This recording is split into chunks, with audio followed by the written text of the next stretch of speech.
Hey, what's up? Kantang Kinagwang. For today's video, ngayon, isasabi ko po sa inyo totoong buhay ko po. Laki po akong mahirap.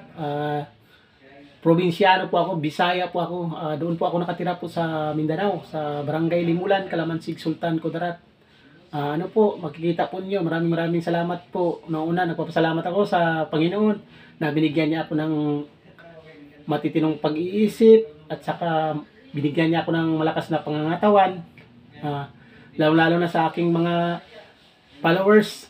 Maraming salamat po sa inyong lahat. Lalo-lalo na sa nag-like, sa nag-share. Kahit di ko nababasahin yung pangalan ninyo, maraming salamat po sa inyong lahat. Luzon, Visayas, Mindanao.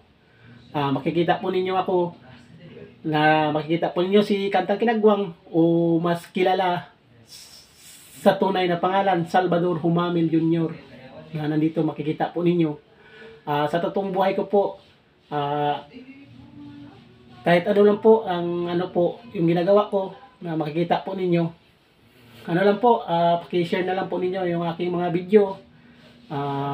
Baka nayawangan kayo sa akin na sa content ko lang po 'yan. Hindi po ako na mayabang po ako. Sa totoong buhay po, makikita niyo ako sa personal. Hindi naman ako bilib sa aking sarili na matalino tayo.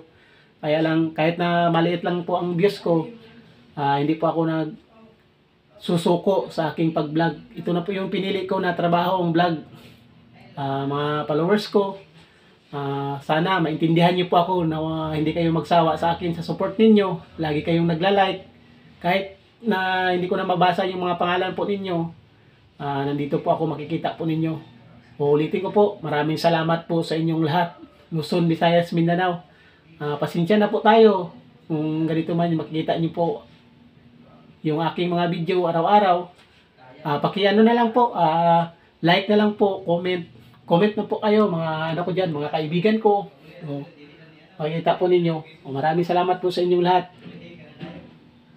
Hanggat dito na lang po. Maraming salamat. Bye-bye.